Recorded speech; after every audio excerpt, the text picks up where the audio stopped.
Selama 16 tahun, Dharma Wijaya hidup di balik jeruji Nusa Kambangan karena kejahatan yang tidak pernah ia lakukan. Di dalam penjara, namanya membuat para tahanan paling kejam menundukkan kepala. Mereka memanggilnya Pangkelam. Namun ketika gerbang akhirnya terbuka pada tahun 1998, Dharma tidak membawa senjata, tidak mengumpulkan pasukan, dan tidak mencari darah. Ia hanya membawa 3 nama. 3 orang yang dahulu menghancurkan hidupnya, kini telah menjadi tokoh terhormat. Seorang anggota dewan, pemilik perusahaan keamanan, dan pengacara ternama. Mereka memiliki uang, kekuasaan, serta orang-orang yang siap menghilangkan setiap bukti. Tetapi ada sesuatu yang jauh lebih menakutkan daripada kemarahan seorang mantan narapidana, kesabarannya. Saat Dharma kembali ke Surabaya, istrinya telah meninggal, rumahnya menjadi milik orang lain, dan putranya menolak memanggilnya ayah. Lalu sebuah kotak berisi surat-surat lama mengungkap alasan sebenarnya mengapa Dharma memilih diam selama 16 tahun. Kini ia harus menentukan satu pilihan, membalas mereka atau menyelamatkan keluarganya untuk kedua kalinya. Pada pagi tanggal 3 Agustus 1998, hujan turun miring di atas Nusa Kambangan.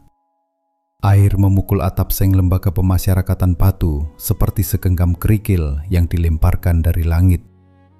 Di lorong blok timur, para penghuni sel sudah bangun sebelum azan subuh selesai bergema dari radio kecil milik petugas.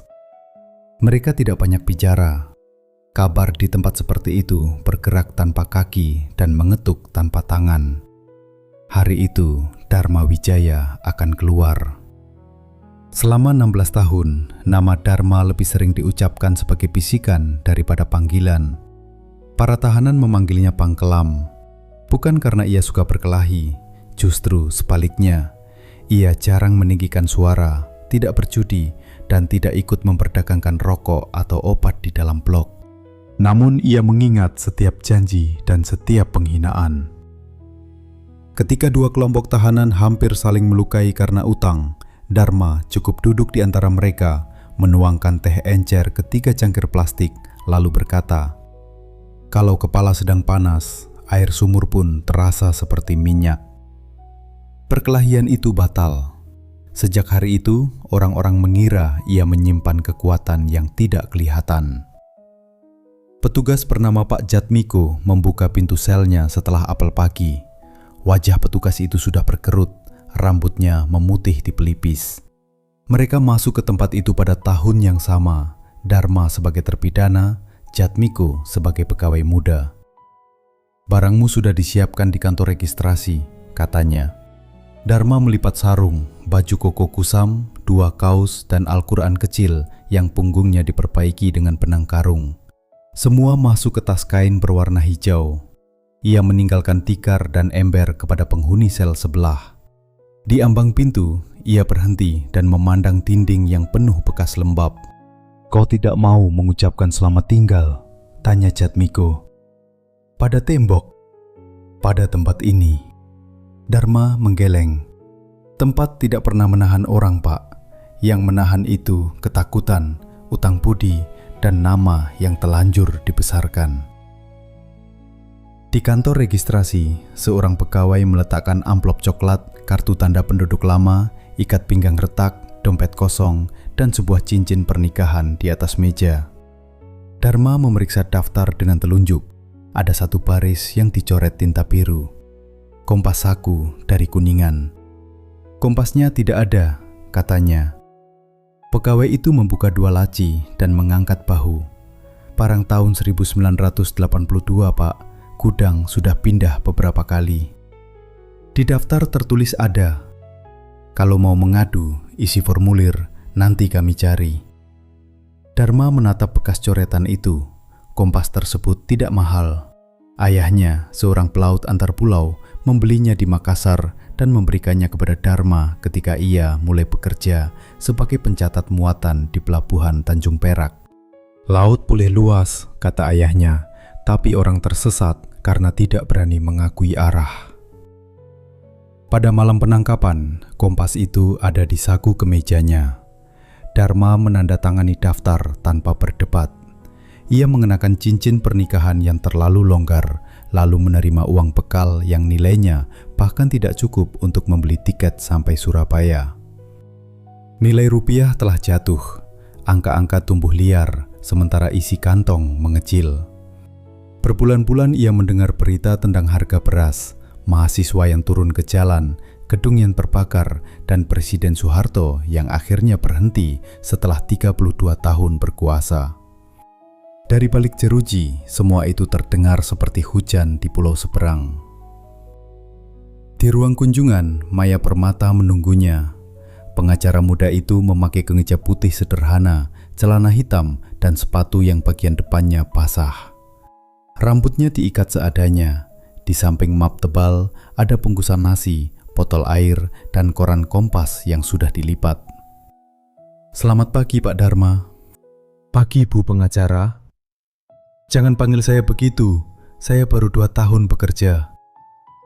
2 tahun cukup untuk membuka pintu yang 16 tahun tidak bisa dibuka orang lain. Maya tersenyum kecil, tetapi matanya tetap serius. Ia bekerja untuk Lembaga Bantuan Hukum di Semarang. 6 bulan sebelumnya, ketika memeriksa berkas lama tentang tahanan yang mengaku dipaksa menandatangani berita acara, ia menemukan sesuatu yang ganjil dalam perkara Dharma. Catatan pemeriksaan saksi utama dibuat 2 hari sebelum saksi itu resmi ditahan. Daftar muatan kapal yang disebut sebagai bukti penggelapan tidak pernah disertakan dalam berkas asli. Lebih penting lagi, seorang mantan pegawai gudang menjelang meninggal menyerahkan salinan buku timbang yang menunjukkan bahwa truk-truk yang hilang malam itu telah dipindahkan atas perintah perusahaan keamanan milik orang dekat pejabat pelabuhan. Maya mengajukan peninjauan kembali. Dalam suasana reformasi, ketika banyak lembaga berusaha menunjukkan wajah baru, pengadilan menerima bukti tersebut. Vonis Dharma dibatalkan sebagian, tuduhan pembunuhan dianggap tidak terbukti, dan masa tahanannya dinyatakan telah melebihi hukuman yang tersisa untuk kelalaian administrasi. Bahasa keputusan itu dingin, seolah 16 tahun dapat dilipat menjadi 3 halaman dan disimpan di lemari. "Mobil lembaga menunggu di Wijayapura," kata Maya. "Kami bisa mengantar Bapak ke stasiun." "Berapa ongkosnya?" "Tidak ada. Semua ada ongkosnya." "Kalau begitu, anggap saja dibayar oleh pajak yang dulu dipotong dari gaji Bapak." Dharma menerima jawaban itu. Maya menyodorkan nasi bungkus. Di dalamnya ada nasi putih, telur balado, tempe orek, dan sambal yang dibungkus daun pisang kecil. Dharma makan perlahan. Rasa cabai membuat matanya berair, tetapi ia tidak menyeka air itu. 16 tahun makanan penjara telah membuat lidahnya lupa bahwa dunia bisa terasa setajam itu. Mereka menyeberang dengan kapal petugas menuju Cilacap. Laut sempit di antara pulau dan Jawa berwarna kelabu. Dharma berdiri di buritan memegang pagar besi. Nusa Kambangan menjauh tanpa upacara. Tidak ada musik, tidak ada keluarga yang menunggu, tidak ada seseorang yang memanggil namanya dari dermaga. Hanya Maya, 2 petugas, dan beberapa karung kebutuhan dapur. Di pelabuhan Wijayapura, 3 mobil telah menunggu. Sebuah Toyota Crown hitam berdiri di tengah, diapit 2 jeep. 4 lelaki muda merokok di bawah payung warung. Mereka memakai jaket kulit meskipun udara panas. Yang paling muda melangkah maju dan mencium tangan Dharma. "Saya Jakaseno, Bang." Dharma menarik tangannya pelan. Orang yang mencium tangan biasanya murid, anak, atau orang yang ingin sesuatu. Jaka tertawa gugup.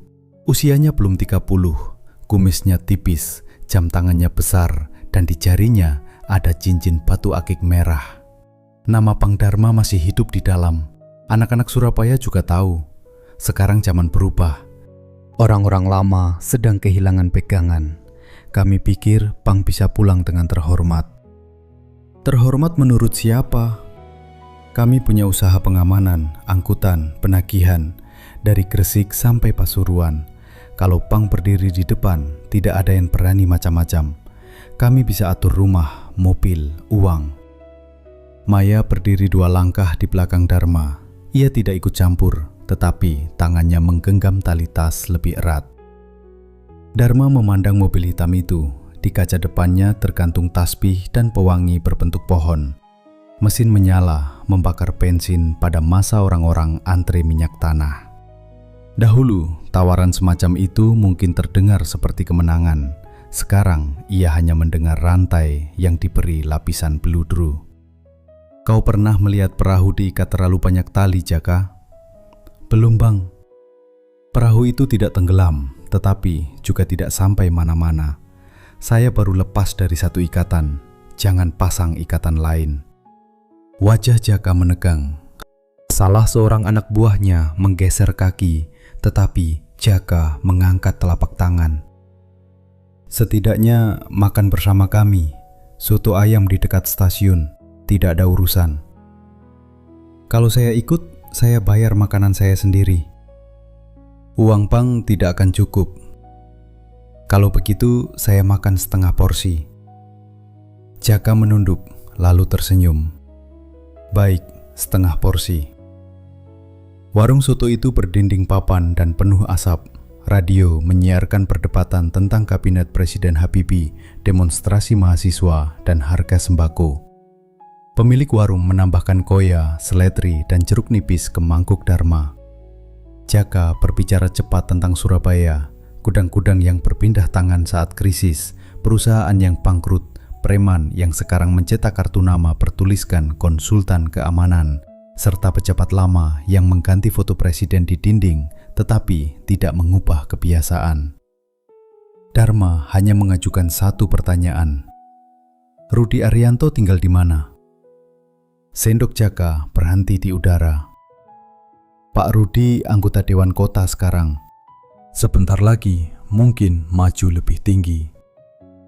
Punya perusahaan kawasan pergudangan di Margomulyo. Orangnya dekat dengan tentara, polisi, wartawan, semua. Aliasnya, Pang mau menemuinya. Saya hanya meminta alamat. Jaka menulis di belakang bungkus rokok. Sebelum menyerahkannya, ia berkata, orang itu tidak seperti dulu. Sekarang dia memakai batik, memberi sumbangan ke masjid, dan duduk paling depan kalau ada peringatan maulid. Dharma memasukkan kertas itu ke dompet kosong. Batik tidak mengubah kulit orang, kadang hanya membuat noda sulit terlihat.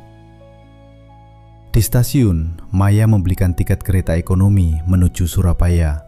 Dharma berkeras mengganti separuh harganya.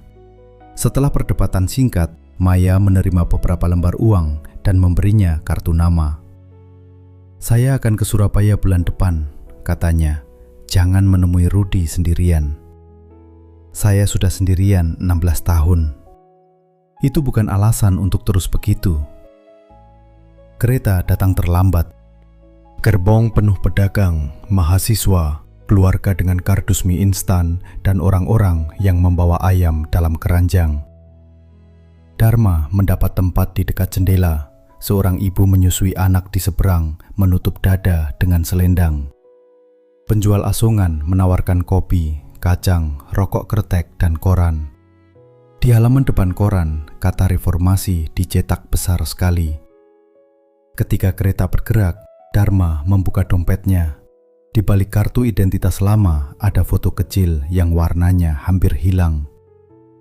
Danuta, istrinya, berdiri di depan rumah kontrakan mereka di Perak.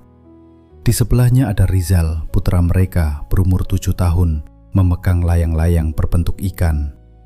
Dharma menyentuh wajah keduanya dengan ujung jari. Ia pernah membayangkan hari kebebasan sebagai pintu yang terbuka menuju rumah. Kini ia mengerti bahwa pintu itu membuka ke arah lain. Di luar, sawah dan kampung melintas dalam cahaya sore. Di dalam gerbong, orang-orang membicarakan masa depan dengan suara yang belum yakin.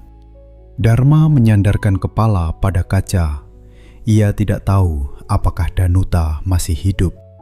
Ia tidak tahu apakah Rizal bersedia menyebutnya ayah. Ia hanya tahu 3 nama yang selama 16 tahun ia simpan tanpa pernah ditulis. Rudi Arianto, Hendro Setiawan, dan Prabowo Laksana. Kereta melaju ke timur, menembus hujan yang belum selesai. Kereta tiba di stasiun Gubeng menjelang tengah hari. Udara Surabaya menyambut Dharma seperti pintu tunggu yang dibuka mendadak. Setelah hujan dan angin laut jelajap, panas kota itu terasa kasar di kulit. Di pelataran stasiun, sopir taksi, tukang becak, dan pengemudi bemo berebut menawarkan jasa. Klakson saling sahut, pedagang es lilin meneriakkan dagangan, dan dari sebuah televisi di kios rokok terdengar pidato tentang pemulihan ekonomi.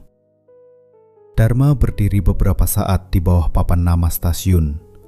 Kota yang ia ingat memiliki lebih banyak sepeda dan pohon asam. Kini jalan dipenuhi sepeda motor, baliho partai baru, spanduk reformasi total, serta toko-toko yang menutup kaca dengan papan. Beberapa dinding masih menyisakan jelaga dari kerusuhan Mei. Ia naik bemo menuju Perak. Ongkosnya membuatnya terdiam. Dahulu, uang sebesar itu cukup untuk makan 2 kali. Penumpang mengeluhkan harga minyak goreng dan uang sekolah. Di dekat jembatan merah, Dharma mencium campuran solar, sungai, ikan asin, dan rokok cengkih. Bau itu dikenalnya seperti suara saudara lama. Rumah kontrakan di Gang Tanjung sudah dicat hijau muda. Pagar pampunya hilang, diganti tembok pendek. Seorang perempuan muda membuka pintu sambil menggendong bayi. "Maaf, mencari siapa?" "Keluarga Wijaya. Kami keluarga Karim, sudah tinggal di sini 5 tahun. Dharma menyebut nama Danuta. Perempuan itu memanggil ibu mertuanya, seorang perempuan Madura yang sedang mengulek sambal di belakang. Ibu itu mengamati Dharma lama-lama, lalu mengusap tangannya pada kain jarik. "Bu Danuta pindah setelah suaminya masuk penjara," katanya. "Katanya ke rumah kakaknya di Wonokromo, sudah lama sekali. Bapak ini siapa?" Dharma memandang kusen pintu. Di sana masih ada 3 guratan pensil yang pernah ia buat untuk mengukur tinggi Rizal. Cat baru menutup sebagian, tetapi garis paling atas tetap terlihat. "Saudara jauh," jawabnya. Ia pergi sebelum perempuan itu bertanya lagi. Di ujung gang, azan zuhur terdengar dari musala yang dulu belum ada. Dharma membasuh muka di tempat wudhu, ikut sholat di barisan belakang, lalu duduk sampai jamaah pulang. Ia tidak memohon agar masa lalu dikembalikan. Bahkan Tuhan, pikirnya, tidak menjanjikan hal semacam itu. Ia hanya memohon agar tidak salah membedakan keberanian dari kemarahan. Alamat berikutnya adalah rumah Lestari di kampung dekat Wonokromo. Lestari merupakan istri mendiang Saman, teman Dharma di penjara. Sebelum meninggal karena infeksi paru-paru, Saman berpesan, "Kalau suatu hari kau keluar, cari Tari. Bilang aku tidak pernah lupa rasa sayur asem buatannya." Dharma telah menghafal alamat itu selama 9 tahun. Rumah Lestari sempit dan bersih, berdinding bata tanpa plester. Pot kaleng berisi cabai berjajar di dekat selokan. Ketika Dharma menyebut nama Saman, perempuan berusia sekitar 50 tahun itu tidak menangis. Ia mempersilakannya masuk, menyajikan teh tubruk manis, lalu duduk di seberang meja. "Mas Saman bilang Bapak pasti datang," katanya. Dia terlalu yakin. Orang yang hidupnya tinggal sedikit biasanya tidak punya tenaga untuk berdusta. Lestari bekerja membuat lontong dan lauk untuk dijual pagi-pagi. Putrinya sudah menikah dan tinggal di Sidoarjo. Kamar kecil di belakang kosong. Tanpa menunggu Dharma meminta, ia menawarkan kamar itu. "Saya bisa bayar setelah mendapat pekerjaan." "Bayar dengan membantu mengangkat panci dan mengantar pesanan. Jangan merasa berutang. Saya juga sedang memenuhi janji." Malam itu, mereka makan rawon dengan kuah yang lebih banyak daripada daging. Lestari meletakkan tauge pendek, telur asin, sambal, dan kerupuk di meja. Setelah piring dibersihkan, ia mengambil kotak biskuit Kongguan dari lemari. Tutupnya sudah penyok. "Ini bukan kaleng rengginang," katanya. "Isinya untuk Bapak." Di dalamnya ada surat-surat yang diikat tali rafia. Semua amplop bertuliskan nama Dharma, tetapi tidak satu pun memiliki cap pos. Tulisan pada amplop pertama besar dan miring, tulisan pada yang terakhir kecil dan teratur. "Dari Rizal." Suara Dharma hampir tidak terdengar. Lestari mengangguk. Bu Danuta datang beberapa kali. Dia tidak berani mengirimkannya. Katanya setiap surat yang dikirim ke penjara selalu membuat Rizal menunggu jawaban, sedangkan jawaban Bapak tidak pernah tiba. "Saya menulis setiap bulan." Mungkin surat Bapak juga berhenti di suatu tempat. Dharma mengambil amplop paling lama, tahun 1983. Rizal menulis bahwa ia berhasil naik sepeda tanpa dipegangi. Pada surat tahun berikutnya, ia bertanya apakah ayahnya makan saat lebaran. Tahun 1988, ia marah karena teman sekolah menyebut ayahnya pembunuh. Tahun 1991, tulisannya hanya 4 baris. "Ibu sakit. Saya sudah bekerja sepulang sekolah. Jangan khawatir, kami tidak meminta uang." Tahun 1994, ia menulis bahwa ia lulus sekolah teknik. Surat terakhir bertanggal Januari 1996. "Ayah, ibu meninggal tadi malam setelah lama sakit. Sebelum pergi, ibu masih menyimpan cincin kawin dan kompas kakek. Ibu bilang Bapak bukan orang jahat, tetapi orang baik yang terlalu lama diam. Saya tidak tahu mana yang lebih menyakitkan." Dharma membaca kalimat itu 3 kali. Di mana Rizal sekarang? Karyawan perusahaan logistik di Tanjung Perak, sudah menikah, punya anak perempuan, rumahnya di Rungkut. Apakah dia tahu saya keluar? Surabaya lebih cepat menyebarkan kabar daripada radio. Kemungkinan besar tahu. Dharma tidak tidur. Ia membaca semua surat menurut urutan tanggal. Menjelang subuh, suara penjual sayur terdengar di gang dan lampu rumah-rumah mulai menyala. Ia masih duduk di lantai dengan kaleng terbuka di depan lutut. 16 tahun di penjara tidak pernah membuat dadanya sesak seperti satu kotak surat yang tidak terkirim. Selama minggu pertama, Dharma membantu Lestari. Pukul 3 pagi ia menanam beras, memotong daun pisang, dan mengantar lontong sayur dengan sepeda tua milik Saman. Siang hari ia mencari pekerjaan. Pemilik bengkel menolak mantan tahanan. Mandor gudang mengatakan ia terlalu tua. Dharma memilih bekerja sebagai kuli bongkar lepas di pasar Pabean. Upahnya kecil, tetapi malam hari ia bisa memberikan uang kepada Lestari. Pada hari Jumat, ia pergi ke makam Danuta di Kembang Kuning. Dharma membersihkan rumput, menyiram tanah, lalu duduk sampai matahari condong. "Aku pulang terlambat, Nduk," katanya.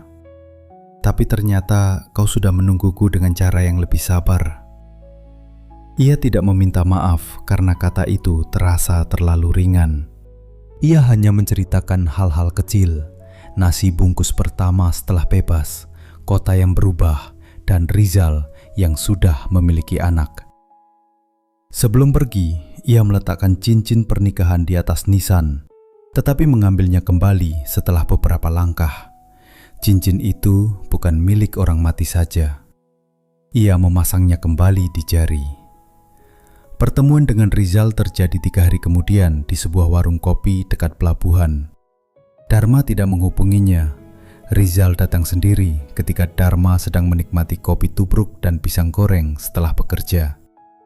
Putranya berusia 23 tahun, hampir sama dengan umur Dharma ketika menikah.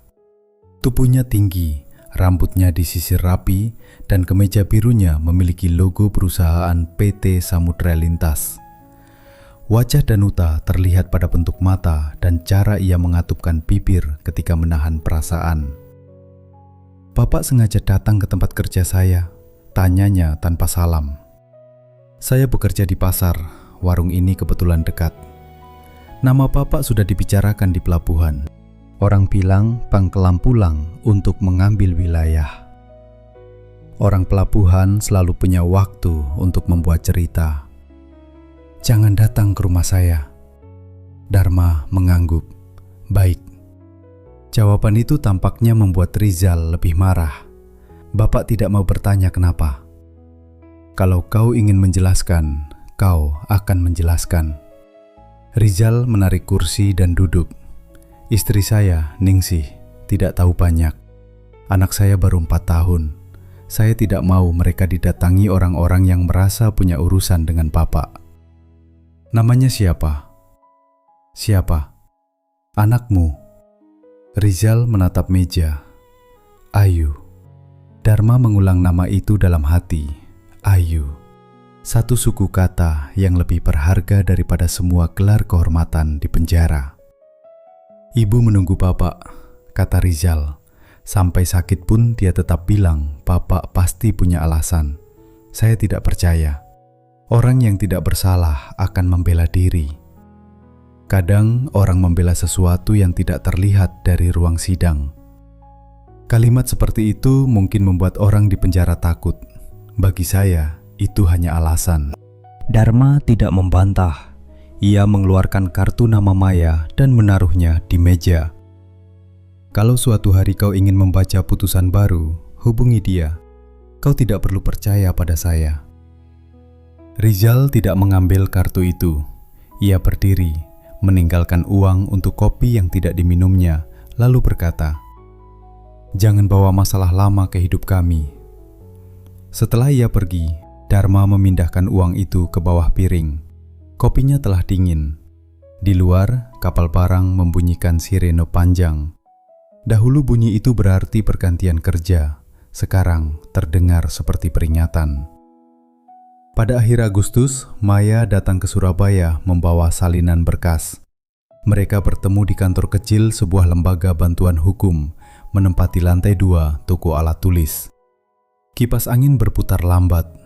Dindingnya dipenuhi poster tentang orang hilang, hak buruh, dan kebebasan pers. "Bapak menemui Rizal?" tanya Maya. "Dia menemui saya." "Bagaimana?" "Seperti orang mengetuk rumah yang dulu miliknya, lalu sadar kuncinya sudah diganti." Maya membuka map. "Saya menemukan nama perusahaan pada buku timbang itu.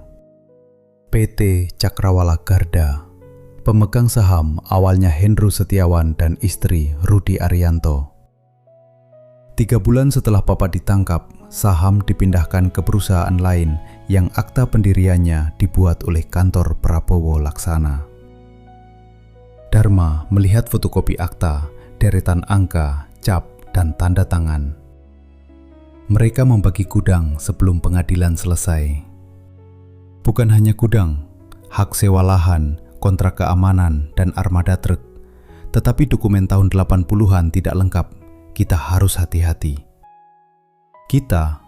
"Bapak mengira saya membebaskan Bapak agar Bapak bisa berjalan sendirian menuju bahaya." Dharma menatap pengacara muda itu. "Apa yang kau inginkan?" "Kebenaran yang bisa dibuktikan, bukan cerita yang diwariskan dari mulut ke mulut. Dan saya ingin tahu kenapa Bapak dulu mencabut keterangan tentang Rudi." Dharma diam cukup lama hingga bunyi mesin tik dari ruangan sebelah terdengar seperti palu. "Belum waktunya," katanya. "Kalau begitu, apa langkah pertama?" Dharma menunjuk nama Prabowo Laksana. Pengacara selalu menyimpan salinan. Orang bisa membakar gudang, tetapi mereka jarang membakar kertas yang memberi mereka hak milik. Maya menyandarkan punggung. "Kita mulai dari arsip perusahaan." Sore itu, Dharma pergi ke perpustakaan daerah. Untuk pertama kalinya, ia melihat komputer dari dekat. Petugas menunjukkan cara menggunakan tetikus. Dharma menggerakkannya terlalu hati-hati, seakan benda itu bisa menggigit. Layar menampilkan daftar perusahaan, berita lama, dan nama-nama yang selama ini hanya hidup dalam ingatannya. Rudi Arianto muncul dalam foto peresmian panti asuhan. Hendro Setiawan disebut sebagai pengusaha jasa keamanan yang membantu menjaga gudang selama kerusuhan. Prabowo Laksana menjadi penasihat hukum beberapa perusahaan besar. Ketiganya memakai pakaian rapi dan tersenyum kepada kamera. Dharma mencatat semua alamat dengan pensil pendek. Ia tidak merasa marah. Kemarahan adalah api dapur, berguna bila dijaga, merusak bila dibiarkan menjalar ke atap. Ketika perpustakaan hendak tutup, ia menemukan foto Rudi menyerahkan bantuan beras kepada warga miskin. Di belakang Rudi tampak papan nama PT Samudra Lintas, perusahaan tempat Rizal bekerja. Dharma mendekatkan wajah ke layar. Kota itu bukan sekedar telah berganti kulit. Orang-orang lama telah menanam akar di bawah rumah anaknya. September 1998 berlalu dalam bau kertas tua dan debu. Pagi hari, Dharma mengangkat keranjang ikan atau karung bawang di pasar Pabean. Setelah mandi dan mengganti baju, ia menemui Maya di kantor bantuan hukum. Mereka menyusun potongan masa lalu di atas meja. Akta perusahaan, kontrak sewa, clipping koran, salinan buku timbang, dan kesaksian mantan pegawai. Maya membuat 3 map, merah untuk Rudi Arianto, biru untuk Hendro Setiawan, kuning untuk Prabowo Laksana. Rudi dahulu broker yang mengurus izin keluar masuk barang di Tanjung Perak. Ia tahu meja mana yang perlu diberi amplop dan petugas mana yang cukup diajak makan. Setelah kebakaran gudang pada 1982, ia membeli hak sewa lahan melalui perusahaan milik kerabat. Ketika krisis moneter menjatuhkan banyak pengusaha, ia membeli gudang lain dengan harga murah.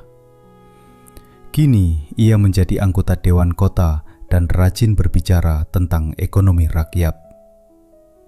Hendro pernah menjadi penyidik pembantu dalam perkara Dharma. Ia yang membawa Dharma dari rumah tanpa surat penangkapan dan memeriksanya selama 2 malam. Setelah pensiun dini, Hendro mendirikan perusahaan keamanan. Seragam pegawainya mirip aparat, kendaraannya memakai lampu yang membuat orang menyingkir, dan kontraknya meliputi gudang serta kawasan industri. Prabowo adalah pengacara muda yang ditunjuk sebagai pembela Dharma. Ia datang hanya 2 kali sebelum sidang dan menyuruh Dharma menerima tuntutan. "Kalau kau melawan, keluarga ikut tenggelam," katanya waktu itu. Beberapa bulan kemudian, namanya muncul pada akta pemindahan aset. Sekarang kantor hukumnya menempati gedung berlapis kaca di Jalan Basuki Rahmat. Kalau ini cerita wayang, setidaknya kita tahu siapa Kurawa dan siapa Pandawa, kata Maya suatu sore. Dharma menggeleng. Dalam hidup, orang jahat juga merasa dirinya Arjuna. Mereka mencari saksi tanpa memberitahu tujuan lengkap. Seorang bekas mandor gudang sudah pindah ke Madura. Petugas administrasi meninggal. Akuntan perusahaan menolak membuka pintu. Seorang supir tua bernama Pak Munir bersedia bicara setelah Dharma menemuinya di warung dekat pangkalan truk. Munir masih ingat malam kebakaran.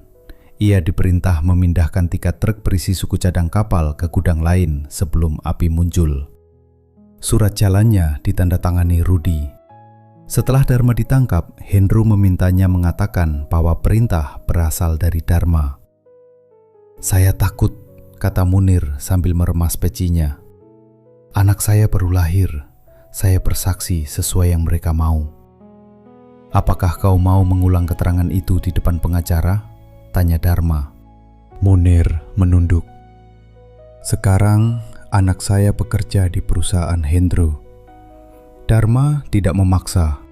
Ia membayar teh mereka dan berdiri. "Bapak marah?" tanya Munir. Marah kepada orang yang ketakutan sama seperti memarahi daun karena bergerak saat angin datang. Lalu, untuk apa Bapak mencari saya? Untuk memastikan ingatan saya belum berubah menjadi dongeng. Kesulitan terbesar bukan menemukan orang, melainkan membuat mereka percaya bahwa zaman sungguh berganti. Foto Presiden Habibie telah menggantikan foto Soeharto di kantor pemerintahan. Surat kabar berani mencetak kritik. Mahasiswa terus berdemonstrasi. Tetapi ketakutan lama tinggal di tubuh seperti bekas patah tulang. Saat hujan, ia kembali nyeri. Pada Oktober, Jaka Seno datang ke rumah Lestari membawa 2 kardus mie instan dan sekarung beras. Dharma menyuruhnya membawa kembali semua. Ini bukan sogokan, Bang. Harga beras naik terus.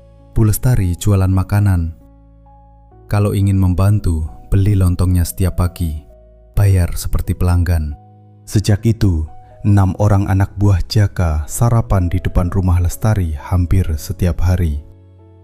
Mereka duduk di bangku plastik, makan lontong sayur, dan membayar tanpa menawar. Omset Lestari meningkat. Ia tahu siapa mereka, tetapi memilih tidak bertanya. Jaka memberi kabar bahwa PT Samudra Lintas sebenarnya dikendalikan Rudi melalui adik iparnya. Perusahaan itu memperoleh kontrak angkutan setelah pemilik lama gagal membayar utang dolar. Rizal bekerja sebagai pengawas jadwal dan dikenal jujur. Pak Rudi suka pegawai seperti Rizal, kata Jaka. Orang jujur bagus dipajang di depan. Kalau ada pemeriksaan, semua kertas terlihat bersih. Jangan dekati anak saya. Saya hanya mencari informasi. Kupu-kupu pun bisa merusak sarang laba-laba kalau terbang terlalu dekat. Biarkan dia. Jaka mengangguk, lalu mengeluarkan sebuah map tipis. Ada daftar perusahaan keamanan yang ikut tender gudang pelabuhan. Cakrawala Garda selalu menang. Penawar lain cuma pelengkap. Dari mana kau dapat? Saya punya teman. Teman atau orang yang kau tekan? Jaka tersenyum hambar. Apa bedanya? Kalau kau belum tahu bedanya, kau belum pantas membantu saya. Dharma mengembalikan map itu. Jaka tersinggung. Ia berdiri dan merapikan jaket. Orang-orang menghormati bank karena mengira bank berbahaya. Jangan sampai mereka tahu bank cuma ingin bermain kertas. Biarkan mereka tahu. Lalu, apa gunanya nama bank kelam? Dharma memandangnya. Nama itu berguna untuk bertahan di tempat yang tidak memberi pilihan. Di luar, saya ingin menjadi Dharma Wijaya. Jaka pergi tanpa pamit. Namun, 2 hari kemudian, ia kembali membawa salinan dokumen yang sama. Kali ini, disertai surat dari pegawai tender yang bersedia bertemu Maya. Ia tidak menjelaskan bagaimana ia membujuk orang itu. Dharma tidak bertanya, tetapi Maya memastikan kesaksiannya diberikan sukarela. Menjelang Ramadan 1419 Hijriah, Surabaya berubah irama. Warung menutup tirai pada siang hari. Pasar lebih ramai menjelang sore, dipenuhi kolak pisang, kurma, es blewah, gorengan, dan suara pedagang yang menawarkan takjil. Dharma menjalani puasa pertamanya di luar penjara setelah 16 tahun. Ketika azan maghrib berkumandang, ia berbuka bersama Lestari dengan teh hangat dan 3 butir kurma. Di dalam dulu berbuka pakai apa? Tanya Lestari. Apa saja yang ada, kadang air dan singkong. Sekarang ada kolak. Karena itu, jangan mengeluh pisangnya terlalu sedikit. Lestari tertawa. Tawa sederhana itu membuat rumah sempit terasa lebih lapang. Pada malam ke-7 Ramadan, seseorang melempar batu ke jendela. Kaca pecah di dekat tempat Lestari biasa membungkus pesanan. Pada batu terikat kertas bertuliskan, "Orang mati sebaiknya tetap dikubur." Dharma menyapu pecahan kaca sebelum Lestari bangun. Namun perempuan itu melihat kertas di tangannya. "Masalahmu sudah sampai ke dapur saya," Katanya, "Saya akan pindah. Kalau saya takut pada Patu, sejak dulu saya tidak tinggal di kampung ini." Bukan hanya Patu. "Saya tahu." Lestari mengambil sapu darinya. "Mas Saman pernah bercerita tentangmu. Katanya kau selalu memutuskan sendiri apa yang baik bagi orang lain. Itu bukan keberanian, Pak Dharma. Kadang itu kesombongan." Ucapan itu menghentikannya. Di penjara tidak ada orang yang berani berbicara demikian kepada Bang Kelam. Di rumah Lestari, gelar itu tidak berguna. Maya melaporkan ancaman kepada polisi, meskipun keduanya tahu laporan itu mungkin hanya menjadi selembar kertas lain. Mereka juga menghubungi Sari Kusumawardani, wartawan surat kabar mingguan yang menulis tentang korupsi pelabuhan. Sari berusia 30-an, berkacamata dan selalu membawa tape recorder kecil. Ia membaca berkas selama 3 jam tanpa banyak bicara.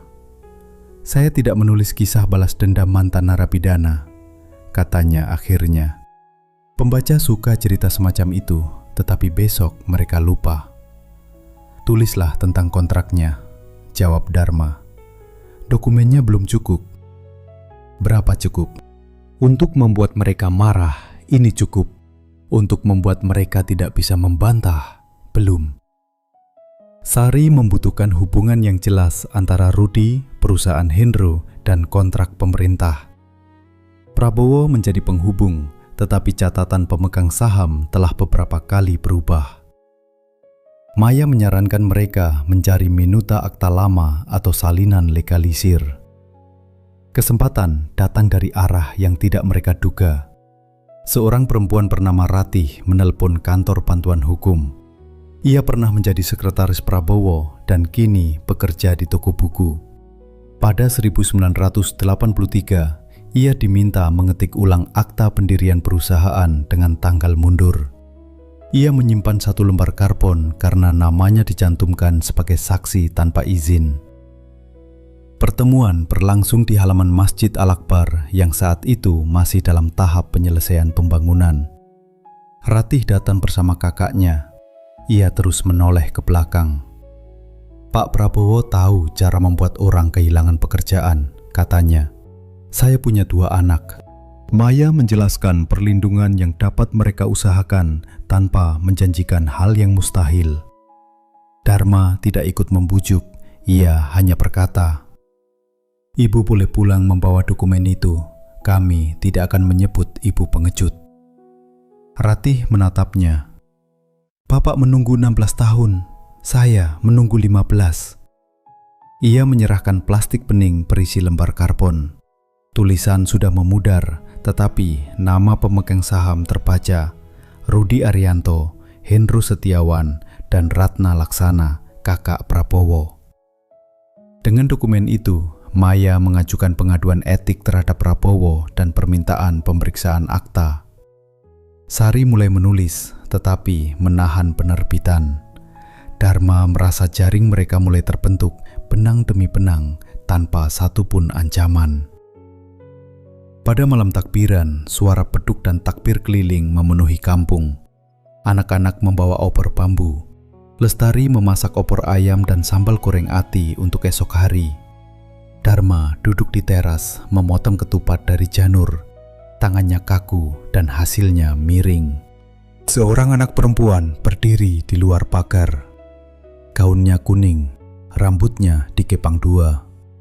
Di belakangnya ada Ningsih, istri Rizal, yang Dharma kenali dari foto kecil pemberian Lestari. "Ini rumah Bu Lestari?" tanya Ningsih. "Benar." Anak itu memandang Dharma tanpa takut. "Ibu bilang kakek tinggal di sini." Dharma tidak mampu menjawab segera. Ningsih menyerahkan rantang bertingkat. "Rizal tidak tahu saya datang. Ibu Danuta dulu sering membantu keluarga saya. Saya pikir besok Lebaran." Dharma menerima rantang dengan kedua tangan. "Terima kasih." "Ayo, Salim." Anak itu mendekat dan mencium tangan Dharma. Jari kecilnya hangat.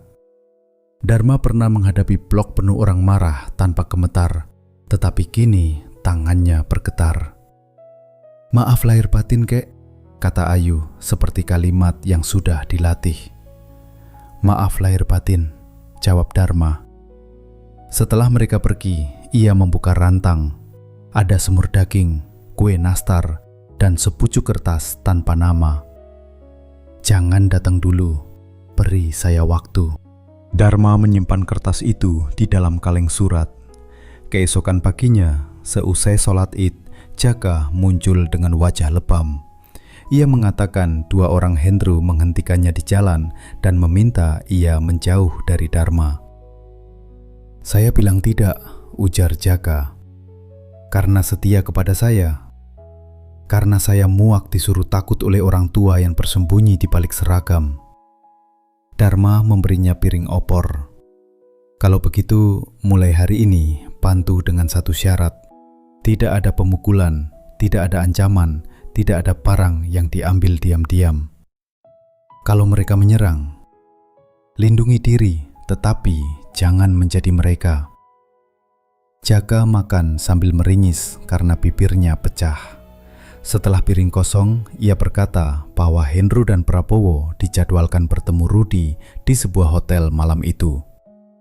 Mereka ketakutan bukan karena Dharma memiliki pasukan, melainkan karena mereka tidak tahu apa yang sudah ia ketahui. Dharma memandang anak-anak kampung bermain petasan di jalan. Suaranya meletup singkat, lalu hilang. "Bagus," katanya.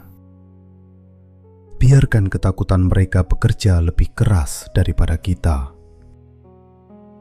Tahun 1999 datang dengan bunyi pengeras suara dan warna-warni partai. Tembok kampung yang dahulu hanya mengenal 3 lambang, kini penuh bendera. Truk kampanye melintas membawa orang yang bernyanyi, berpidato, dan membagikan kaos. Di warung kopi, warga memperdebatkan 48 partai seolah sedang memilih lauk di meja pesta yang terlalu panjang. Dharma tidak tertarik menjadi anggota partai manapun. Ia pernah melihat orang mengubah kesetiaan secepat mengganti spanduk.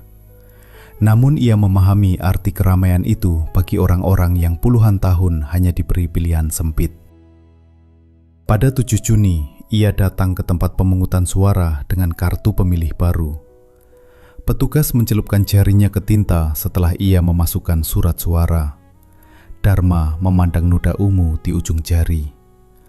Untuk pertama kali setelah bebas, negara menandainya bukan sebagai tahanan, melainkan sebagai warga. Penyelidikan mereka bergerak lebih lambat daripada kampanye.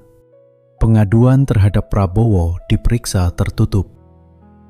Kepolisian menyatakan perlu waktu untuk mempelajari dokumen lama.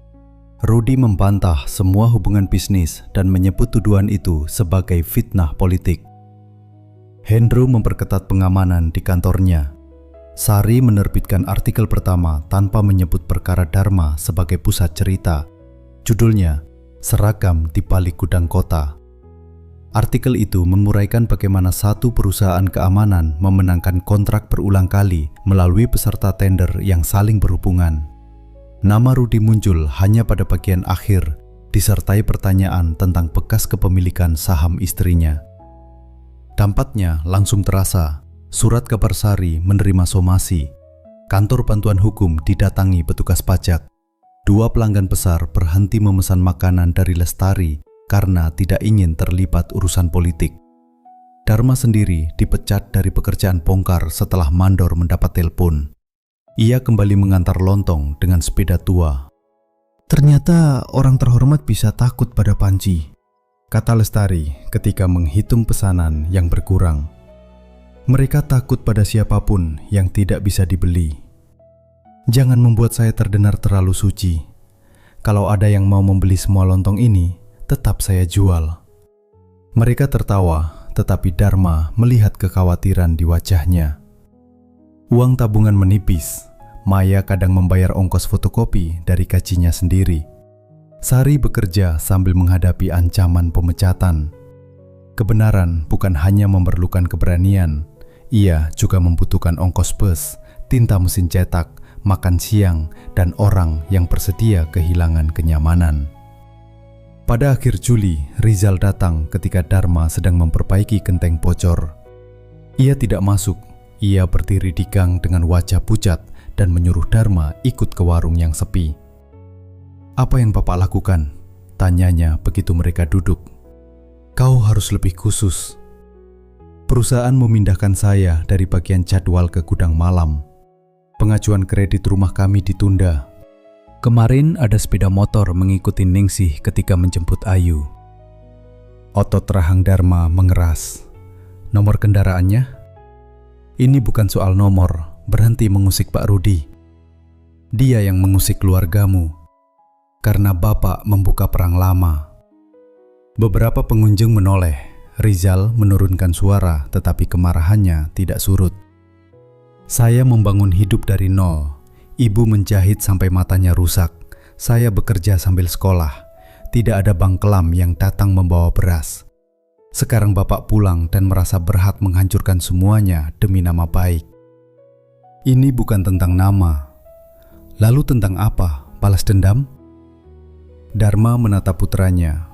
Selama bertahun-tahun ia membayangkan percakapan ini. Dalam bayangannya, ia selalu menemukan kalimat yang tepat. Kenyataannya, kata-kata berkumpul di tenggorokan seperti orang takut memasuki rumah berkabung. "Pada malam sebelum saya mengupah keterangan," katanya akhirnya, "Hendro membawa saya ke ruangan belakang kantor pelabuhan. Rudi sudah menunggu. Di atas meja ada foto." Rizal tidak bergerak. "Foto apa?" "Kau sedang keluar dari sekolah, memakai seragam merah putih. Di belakang foto tertulis alamat rumah dan jadwal ibumu ke pasar." Dharma masih melihat foto itu dengan jelas. Rizal kecil memegang kantong kelereng, matahari memutihkan bahunya. Rudi mendorong foto tersebut ke seberang meja dan berkata bahwa Surabaya, kota besar, anak mudah tersesat, perempuan mudah mengalami kecelakaan. Tidak ada ancaman kasar. Rudi berbicara seperti orang menjelaskan cuaca. "Dia menyuruh saya mengaku memindahkan truk dan menyebabkan kebakaran. Katanya tuduhan kematian penjaga bisa dibuat ringan kalau saya patuh. Prabowo mengatakan keluarga kalian akan aman selama saya tidak menyebut nama siapapun. Kenapa Bapak tidak bilang kepada hakim?" Hendro berdiri di belakang keluarga setiap kali sidang. Sekali saya mencoba mengupah keterangan. Malamnya ibumu didorong dari beca oleh 2 orang. Lengannya patah. Rizal memejamkan mata. Ia mungkin mengingat lengan Danuta yang pernah digips, kisah tentang kecelakaan di jalan, dan ayah yang keesokan harinya kembali mengaku bersalah. Setelah masuk penjara, kenapa tetap diam? Setiap tahun Prabowo mengirim pesan melalui petugas atau tahanan baru. Mereka tahu sekolahmu, tempat ibumu bekerja, lalu tempat kerjamu. Setelah beberapa tahun, saya tidak tahu mana ancaman yang nyata dan mana yang hidup di kepala saya. Tapi seorang ayah tidak menguji ancaman dengan nyawa anaknya. Ibu berhak tahu. Ibumu tahu sebagian. Dia meminta saya bertahan. Rizal memukul meja dengan telapak tangan. Gelas bergetar. Kalian berdua memutuskan hidup saya tanpa bertanya. Saya tumbuh dengan malu. Setiap orang mengira saya anak pembunuh. Benar. Jawaban itu membuat Rizal terdiam. Dharma melanjutkan. Saya kira diam adalah cara melindungimu. Ternyata diam juga melukai. Saya tidak meminta kau memaafkan keputusan saya. Saya hanya ingin kau tahu, keputusan itu bukan dibuat karena kehormatan kelompok atau sumpah orang pelabuhan. Saya takut kehilanganmu. Untuk pertama kalinya, Dharma mengucapkan kata takut di depan putranya. Bang Kelam tidak pernah takut. Tokoh itu diciptakan agar orang lain menjaga jarak. Dharma Wijaya sebaliknya adalah seorang ayah yang pernah melihat foto anaknya di tangan orang berkuasa dan menyerahkan 16 tahun hidupnya. Rizal berdiri. Kalau Bapak benar ingin melindungi kami, hentikan. Saya akan menjauhkan kalian dari penyelidikan, tetapi saya tidak akan berhenti. Mengapa? Karena selama mereka merasa cara itu berhasil, foto Ayu bisa menjadi foto berikutnya. Rizal pergi tanpa menjawab. Malamnya, Dharma mendatangi kantor Jaka. Tempat itu berada di belakang bengkel, dipenuhi asap rokok dan suara kartu domino. Jaka segera menyuruh semua orang keluar.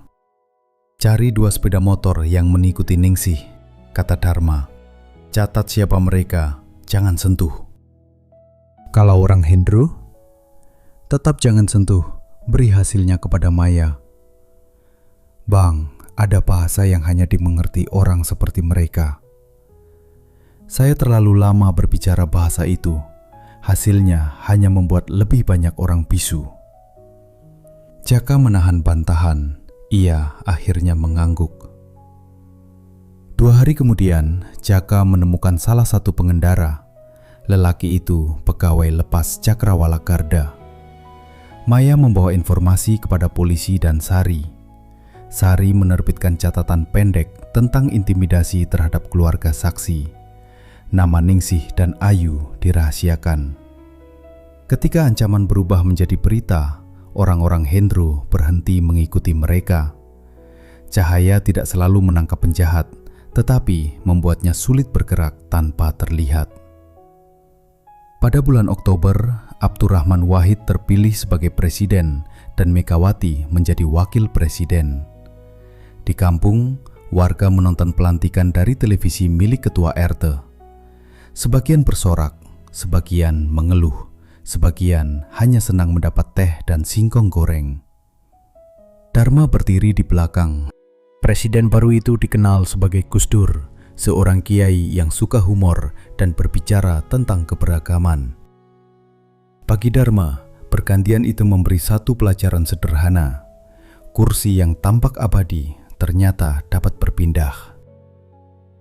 Pada minggu yang sama, Dewan Kehormatan memanggil Prabowo. Ratih memberi keterangan dengan didampingi Maya. Prabowo tidak kehilangan izin seketika, tetapi reputasinya retak. Klien mulai bertanya. Ia mengirim utusan untuk menemui Dharma di warung. Utusan itu seorang pria berbatik mahal bernama Surono. Ia meletakkan kunci rumah dan amplop di meja. Pak Prabowo ingin menyelesaikan kesalahpahaman, katanya. Rumah kecil di Sidoarjo, sertifikat bersih. Uang cukup untuk masa tua. Bapak menarik pengaduan dan menyatakan dokumen Ratih tidak benar. Dharma tidak menyentuh amplop. Apakah Pak Prabowo masih ingat pertemuan pertama kami? Saya tidak tahu. Sampaikan kalimat yang dulu dia katakan. Kalau saya melawan, keluarga ikut tenggelam. bilang sekarang air sudah naik sampai ke kantornya. Surono mendorong amplop lebih dekat. Jangan terlalu percaya zaman baru, Pak Dharma. Pemerintah berganti, orang yang mengatur tetap sama. Kalau begitu, mengapa majikanmu menawarkan rumah kepada penjual lontong? Surono membawa kembali kunci dan amplop. Beberapa minggu kemudian, Prabowo datang sendiri ke makam Danuta. Ia tahu Dharma rutin berziarah setiap Jumat. Tubuhnya lebih gemuk, rambutnya disemir, dan aroma minyak wanginya kuat. Kau memilih tempat yang dramatis, katanya. Saya tidak mengundangmu. Prabowo menatap Nisan. Danuta perempuan baik, sayang hidupnya susah. Dharma berdiri. Jangan sebut namanya seolah kau mengenalnya. Aku menyelamatkan kalian. Kalau saat itu kau melawan, Hendro bisa membuat perkara lebih buruk. Rudi tidak punya batas. Lalu kau mengambil bagian dalam perusahaan. Aku dibayar dengan saham. Semua orang mengambil kesempatan pada masa itu. Tidak semua. Prabowo menghela napas. Apa yang kau mau? Permintaan maaf? Pengakuan di koran? Kau tidak bisa mendapatkan kembali 16 tahun. Saya tahu. Lalu kenapa? Karena kau masih mengira yang kau lakukan adalah jalan satu-satunya. Prabowo menatapnya dengan rasa iba yang dibuat-buat. Penjara telah membuatmu sederhana. Dunia tidak berubah karena satu berkas. Benar, dunia berubah karena banyak orang berhenti menyimpan berkas di lemari. Prabowo pergi dengan langkah cepat. Dari balik pohon, seorang lelaki memotret mereka. Dharma membiarkannya. Malam itu ia menemukan bungkusan di teras Lestari. Di dalamnya ada kompas kuningan. Tutupnya tergores, jarumnya sedikit bergetar sebelum menunjuk utara. Bersama kompas itu ada surat dari Rizal. Ibu menyimpannya, bukan penjara. Ia mengambilnya dari kantor polisi seminggu setelah Bapak ditangkap. Saya membawanya sejak ibu meninggal. Selama ini saya pikir benda ini menunjukkan jalan menjauh dari Bapak. Mungkin saya salah. Saya belum bisa datang, tetapi saya sudah membaca putusan dari Bu Maya. Dharma duduk di anak tangga. Hujan awal musim jatuh di ujung gang, membawa bau tanah dan daun. Selama puluhan tahun ia mengira kompas itu dirampas. Ternyata benda tersebut pulang lebih dahulu, berpindah dari tangan istrinya ke tangan anaknya, menunggu sampai mereka siap membaca arah yang sama. Ia membuka tutupnya. Di bagian dalam terdapat goresan kecil buatan ayahnya. Mulih Oramung Bali. Pulang bukan sekedar kembali. Dharma menggenggam kompas itu sampai hangat. 2 tahun berikutnya tidak membawa perubahan dengan cara yang rapi. Gus Dur berbicara tentang membuka ruang bagi mereka yang lama disisihkan, tetapi pertengkaran elit terus memenuhi berita. Harga kebutuhan belum benar-benar jinak. Di Surabaya, pusat perbelanjaan baru tumbuh, sementara kampung-kampung masih bergantian membeli minyak tanah. Orang menyebut zaman itu zaman reformasi, namun bagi Dharma, reformasi bukan pintu besar. Ia lebih mirip jalan kampung setelah hujan, becek, sempit, tetapi tetap bisa dilalui jika orang tidak takut mengotori kaki. Pada awal 2001, Sari memperoleh salinan laporan audit internal pemerintah kota. Ada pembayaran ganda untuk pengamanan gudang bahan pokok selama kerusuhan 1998. PT Cakrawala Garda menerima uang melalui kontrak darurat, sementara pekerjaan dilakukan petugas pelabuhan dan warga setempat. Salah satu perusahaan pendamping tender terdaftar di alamat rumah kosong milik saudara Prabowo. Maya memeriksa setiap halaman. Ini menghubungkan perkara lama dengan uang publik sekarang. Cukup untuk diterbitkan? Tanya Dharma. Sari menggeleng. Cukup untuk bertanya, belum cukup untuk menuduh. Mereka membutuhkan bukti bahwa Rudi masih mengendalikan perusahaan Hendro. Nama Rudi tidak muncul dalam akta terbaru. Semua saham dimiliki orang lain, termasuk sopir dan pembantu rumah tangga yang mungkin tidak tahu namanya digunakan. Jaka menemukan celah melalui pekerjaan resminya. Setelah berbulan-bulan didesak Dharma, ia mengurus izin angkutan dan mengubah kelompoknya menjadi koperasi sopir. Usahanya belum sepenuhnya bersih. Beberapa anak buah masih terbiasa meminta uang jalan. Namun Jaka mulai memahami bahwa kontrak yang ditandatangani lebih berguna daripada rasa takut yang cepat hilang. Koperasi Jaka mendapat pekerjaan mengangkut beras dari gudang Bulog. Dalam satu perjalanan, petugas Cakrawala Garda meminta pembayaran masuk ke rekening yang namanya sama dengan rekening dana kampanye Rudi pada pemilu 1999. Jaka menyimpan kwitansi. Dulu saya akan pakai kertas ini untuk memeras dia, katanya ketika menyerahkannya kepada Maya. Sekarang? Tanya Dharma. Sekarang saya ingin dibayar tepat waktu. Maya tersenyum. Itu kemajuan. Mereka menyerahkan dokumen kepada kejaksaan dan badan pemeriksa daerah. Tidak ada jawaban selama 6 minggu. Sari menulis artikel kedua, kali ini tentang aliran biaya keamanan ke rekening politik. Rudi mengadakan konferensi pers. Dengan batik lengan panjang dan peci hitam, Ia menyebut artikel itu serangan terhadap pengusaha pribumi yang sedang membangun ekonomi setelah krisis. Ada mantan terpidana yang sakit hati di belakang semua fitnah ini, katanya di depan kamera. Masyarakat tahu siapa yang bekerja dan siapa yang hanya membawa dendam.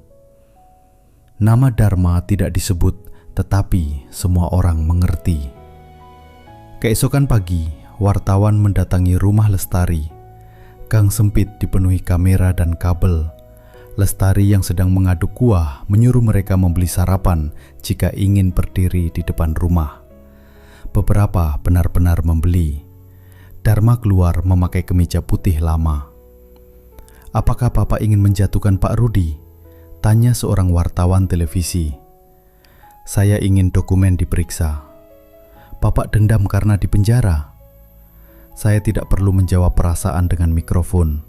Periksa angka, tanda tangan, dan rekening." "Kalau Pak Rudi mengajak berdamai?"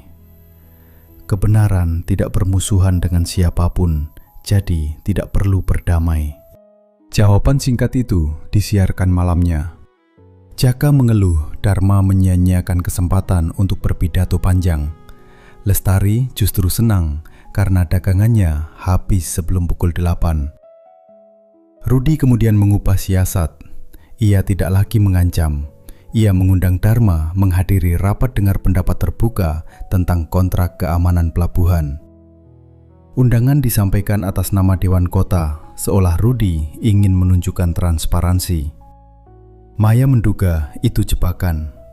Rudi berharap Dharma marah di depan publik, kehilangan kendali, dan membuktikan citra mantan narapidana pendendam. "Kalau Bapak datang, jawab hanya yang ditanya," pesan Maya. "Saya ingin bertanya satu hal." "Apa?" "Nanti." Ruang sidang dewan penuh pada 19 Juli 2001. Di luar gedung, mahasiswa membawa poster anti korupsi. Buruh pelabuhan datang dengan seragam kerja. Wartawan memenuhi sisi ruangan. Udara panas meskipun kipas langit-langit berputar kencang. Rudi duduk di meja depan bersama pejabat dinas dan direktur perusahaan. Ia tampak tenang. Hendro berada di baris kedua. Prabowo tidak datang. Pemeriksaan etik telah membuatnya menghindari sorotan.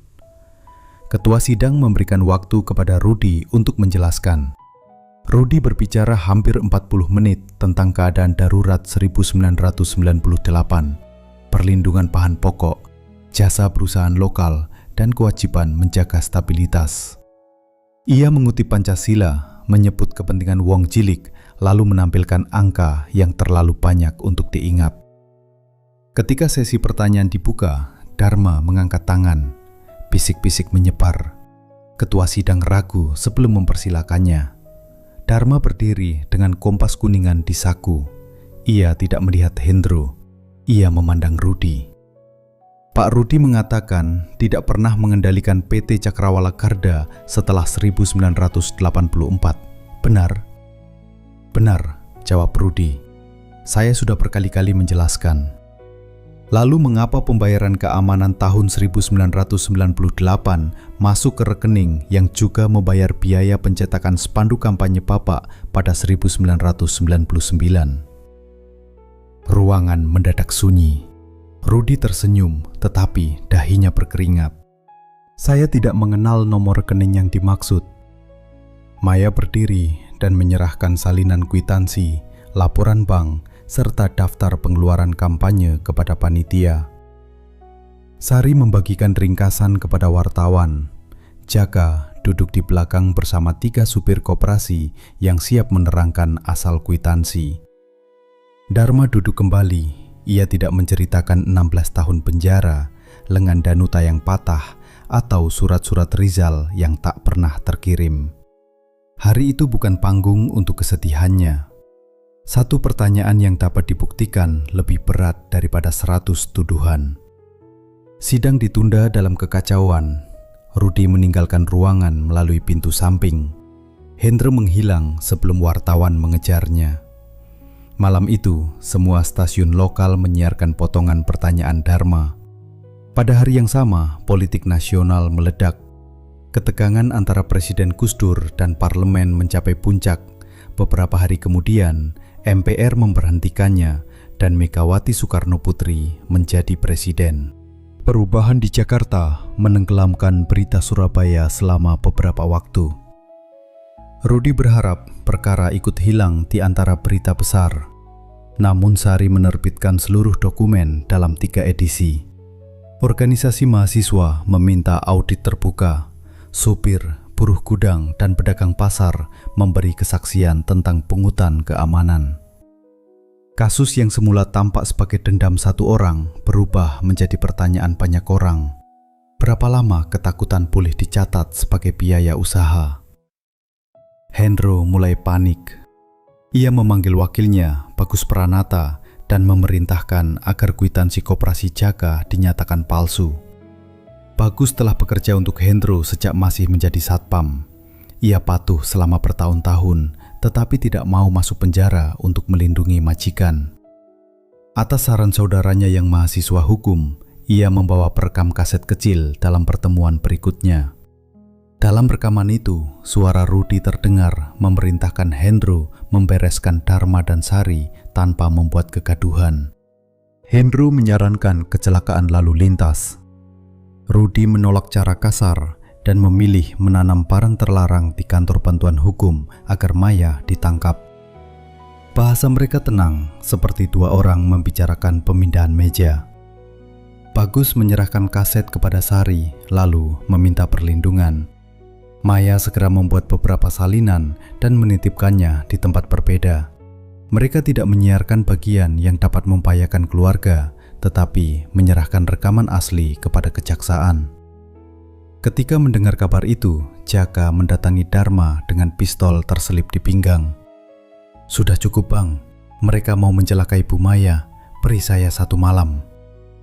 Dharma menutup pintu rumah Lestari agar Ayu yang sedang berkunjung tidak mendengar. "Letakkan itu. Kalau kita diam, mereka bergerak. Kita tidak diam, kita sedang membuat mereka terlihat. Hukum bisa dibeli, mungkin, tetapi setelah darah tumpah, semua dokumen akan berubah menjadi cerita perkelahian. Mereka akan disebut korban, kita disebut penjahat. Kau ingin memberi Rudi jalan keluar?" Jaka mengepalkan tangan. "Lalu kita menunggu. Kau jaga Maya dan Sari secara terbuka, tanpa senjata. Pastikan ada saksi setiap saat." Jaka mengeluarkan pistol dan meletakkannya di meja. Dharma membungkusnya dengan kain, lalu meminta Maya mengatur penyerahan kepada polisi. Bagi Jaka, tindakan itu terasa seperti kehilangan harga diri. Bagi Dharma, itulah pertama kalinya anak muda tersebut memilih masa depan daripada nama besar. Kejaksaan akhirnya memeriksa kantor Cakrawala Garda. Dokumen keuangan disita. Bagus memberi kesaksian. Hendro ditahan atas dugaan pemalsuan, intimidasi saksi, dan korupsi kontrak. Prabowo diskors dari praktik sambil menunggu proses pidana terkait akta palsu.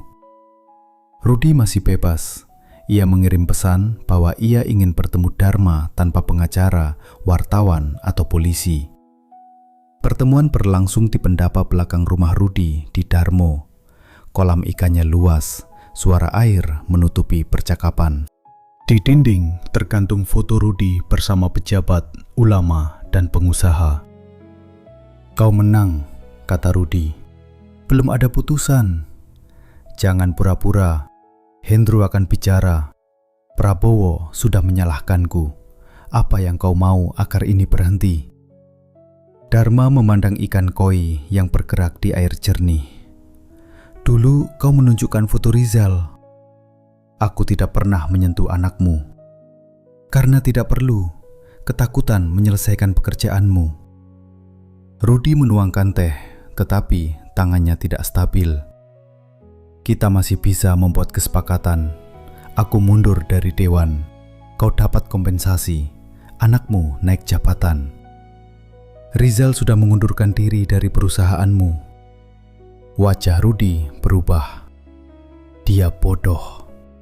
Mungkin kebodohan tertentu membuat orang bisa tidur. Kau pikir penjara membuatmu suci? Tidak, penjara membuat saya tahu betapa mahal harga satu keputusan buruk. Rudy mendekat. Kalau aku jatuh, banyak orang ikut jatuh. Buruh kehilangan pekerjaan, keluarga tidak makan. Kau akan bertanggung jawab. Dharma berdiri. Itulah yang selalu kau lakukan, menaruh kesalahanmu di pundak orang lain. Kebakaran di pundak saya, perusahaan di pundak sopir, rekening di pundak pegawai, sekarang buruh di pundak saya. Bawalah sendiri barangmu, Pak Rudy. Ia pergi tanpa menyentuh teh. 2 bulan kemudian, Rudy ditetapkan sebagai tersangka. Kamera menunggunya di pintu kejaksaan. Ia masih memakai batik rapi, tetapi tidak ada ajudan yang membukakan jalan. Beberapa bekas kutunya menyangkal pernah dekat dengannya. Partainya memberhentikan sementara. Yayasan yang memasang namanya mencopot papan. Dharma menonton berita itu di warung bersama Lestari, Maya, Sari, Jaka, dan Rizal. Putranya datang tanpa diumumkan dan duduk di sebelahnya. Mereka tidak bersorak. Lestari membagikan teh dan singkong goreng. "Bapak puas?" tanya Rizal. Dharma memikirkan Danuta, Saman, Munir, Ratih, Bagus, dan semua orang yang hidupnya dipaksa membelok agar 3 lelaki dapat berjalan lurus. "Tidak," katanya, "tapi saya bisa bernapas lebih panjang." Rizal mengangguk. Di bawah meja, tangannya menyentuh punggung tangan Dharma sebentar, lalu tetap di sana. Di luar, hujan pertama bulan November turun di atas Surabaya. Tidak deras, hanya cukup untuk menghapus debu dari daun dan membuat lampu jalan memantul di aspal. Persidangan berlangsung lebih lama daripada yang dibayangkan orang. Pada awalnya, warga memenuhi ruang sidang. Setelah beberapa bulan, bangku-bangku mulai kosong. Berita baru datang silih berganti. Pergantian menteri, konflik di daerah, harga bahan bakar, Timur-Timur yang bersiap berdiri sebagai negara sendiri. Perhatian masyarakat bergerak seperti ombak. Dokumen sebaliknya tetap berada di meja hakim. Hendro memilih bekerja sama dengan jaksa. Ia mengakui pemalsuan kesaksian lama, pengaturan tender, dan perintah intimidasi. Pengakuannya tidak lahir dari penyesalan sepenuhnya. Ia ingin hukuman lebih ringan. Prabowo membela diri dengan mengatakan bahwa akta bertanggal mundur merupakan praktik umum pada masa itu. Rudy menyalahkan keduanya. Dharma hadir hanya ketika dipanggil sebagai saksi. Ia tidak duduk setiap hari untuk menikmati kejatuhan mereka. Pagi-pagi ia tetap membantu Lestari, lalu bekerja di meja pengaduan kantor bantuan hukum. Maya mengajarinya mengisi formulir, menyusun kronologi, dan membedakan fakta dari dugaan. Orang-orang pelabuhan yang takut menemui pengacara lebih mudah bicara kepada Dharma. "Bang, mandor menahan gaji saya." "Bawa catatan jam kerja." "Pak, perusahaan mengambil ijazah anak saya." "Tuliskan siapa yang menerima dan kapan." "Bang Kelam, saya ingin mereka kapok." "Kalau kau ingin marah, minum dulu. Kalau kau ingin menang, bawa bukti." Maya memberinya meja kecil dekat jendela dan papan nama, Dharma Wijaya, pendamping warga. Dharma sempat keberatan karena ia tidak memiliki gelar. Maya menjelaskan bahwa ia bukan pengacara dan tidak boleh mengaku sebagai pengacara, tetapi pengalaman serta kemampuannya mendengarkan dapat membantu orang menyusun laporan. 16 tahun ternyata bisa menjadi pendidikan yang mahal, kata Dharma. Sekarang pastikan ilmunya tidak sia-sia. Rizal mendapatkan pekerjaan baru di Koperasi Angkutan Jaka sebagai kepala operasional. Ia menerima setelah memastikan perusahaan memiliki pembukuan dan izin yang benar. Jaka mengeluh karena Rizal terlalu teliti. Dia menolak uang rokok dari pemasok, kata Jaka kepada Dharma. Bahkan kwitansi bensin kurang 1.000 rupiah dia kembalikan. Kau menyesal mempekerjakannya? setiap hari. Tetapi untuk pertama kali, bank mau memberi kami pinjaman. Koperasi itu diberi nama Lintas Utara, bukan nama Jaka. Kendaraan mereka belum banyak, 4 truk tua, 1 mobil bak, dan beberapa sepeda motor. Para sopir mendapat jadwal tetap serta bagian keuntungan. Sesekali kebiasaan lama muncul. Seorang anggota menerima uang untuk menakut-nakuti pesaing, dan Jaka memecatnya meskipun mereka berteman sejak kecil. Dulu saya pikir ditakuti berarti dihormati, ujar Jaka. Banyak orang baru mengerti bedanya setelah rumah sepi. Hubungan Dharma dan Rizal tidak mendadak pulih. Mereka tidak berpelukan sambil menangis atau melupakan tahun-tahun yang hilang. Rizal masih memanggilnya Bapak dengan nada resmi. Dharma tidak datang ke rumah tanpa undangan. Setiap minggu, Ningsih membawa Ayu ke rumah Lestari untuk belajar membuat ketupat, kue lumpur, atau sekedar menggambar di teras. Dharma duduk di dekatnya dan mengajari anak itu membaca arah pada kompas. Kalau jarumnya menunjuk utara, rumah kakek di mana? Tanya Ayu. Tergantung kita berdiri di mana. Kok jawabannya begitu? Karena arah yang benar selalu dimulai dari mengetahui tempat kita berdiri. Ayu menganggap itu teka-teki yang menyepalkan. Ia lebih suka memutar kompas dan melihat jarumnya kembali. Bagi Dharma, gerakan kecil itu merupakan mukjizat sehari-hari. Jarum dapat diguncang, dibalik, dibawa berputar, tetapi akhirnya menemukan arah tanpa perlu membenci tangan yang menggoyangnya. Pada Mei 2002, pengadilan menyatakan Rudi bersalah dalam perkara korupsi kontrak dan penghasutan intimidasi saksi. Hukuman yang dijatuhkan tidak selama 16 tahun. Beberapa orang menganggapnya terlalu ringan. Jaka memaki di depan televisi. Sari menulis tajuk tentang ketimpangan hukuman. Dharma membaca putusan sampai halaman terakhir. Bapak tidak kecewa? Tanya Maya. Kecewa. Tetapi, kalau saya mengukur keadilan hanya dengan jumlah tahun dia di sel, berarti penjara masih menjadi satu-satunya bahasa yang saya percaya. Hendro dan Prabowo juga dihukum dalam perkara terpisah. Izin praktek Prabowo dicabut, aset hasil korupsi mulai disita, meskipun sebagian telah dipindahkan dan mungkin tidak pernah kembali. Nama ketiganya tidak hilang dari kota, tetapi tidak lagi diucapkan dengan nada yang sama. Putusan peninjauan kembali, Dharma membuka jalan bagi tuntutan ganti rugi. Jumlah yang diberikan negara jauh lebih kecil daripada tuntutan Maya, namun bagi Dharma tetap terasa besar. Ia membagi uang itu dalam 4 bagian. 1 bagian untuk memperbaiki rumah dan dapur Lestari yang atapnya selalu bocor. 1 bagian untuk pendidikan Ayu disimpan atas nama Ningsih. 1 bagian menjadi modal meja bantuan bagi buruh pelabuhan. Sisanya ia simpan untuk hidup sederhana. Bapak tidak membeli rumah sendiri? Tanya Rizal. Bu Lestari memberi saya kamar ketika saya tidak punya nama baik. Memperbaiki atapnya lebih masuk akal daripada membeli pagar. Bagaimana kalau suatu hari Bu Lestari menikah lagi? Dharma tertawa. Kalau ada lelaki berani menikahi perempuan yang bisa mengangkat panci sebesar itu, saya rela pindah. Lestari yang mendengar dari dapur melemparkan lap ke arah mereka. Meja bantuan diberi nama Rumah Arah atas usul Ayu. Kantornya hanya 2 ruangan di dekat kawasan pelabuhan. Di dinding tidak ada foto Dharma atau tulisan tentang pangkelam.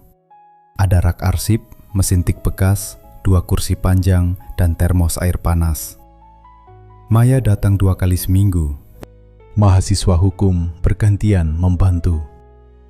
Sari menyumbangkan lemari besi kecil untuk menyimpan dokumen. Pada hari pembukaan, Munir datang bersama putranya. Sopir tua itu membawa pisang 1 sisir dan surat pernyataan yang akhirnya berani ia tanda tangani. Perkara Bapak sudah selesai, katanya. Mungkin ini tidak berguna. Dharma menerima surat itu. Kebenaran tidak kedaluarsa hanya karena sidang selesai. Bapak memaafkan saya. Saya bukan hakim untuk memberi putusan. Munir tampak kecewa, tetapi Dharma memegang bahunya. Saya tidak menyimpan kemarahan kepada Bapak. Itu yang bisa saya katakan. Munir mengangguk dengan mata basah. Mereka minum teh bersama tanpa membicarakan masa lalu lagi. Agustus 2002, kampung memasang bendera merah putih untuk peringatan kemerdekaan. Anak-anak berlatih balap karung, ibu-ibu menyiapkan lomba memasukkan pensil ke botol, dan pengeras suara memutar lagu-lagu perjuangan. Dharma membantu membuat tiang panjat pinang. Ayu menuntut agar kakeknya ikut lomba makan kerupuk. "Kakek pernah makan cepat di penjara?" tanyanya. "Di penjara, kalau makan terlalu cepat, orang mengira kau takut makananmu diambil. Kalau terlalu lambat, orang lain mengambil laukmu.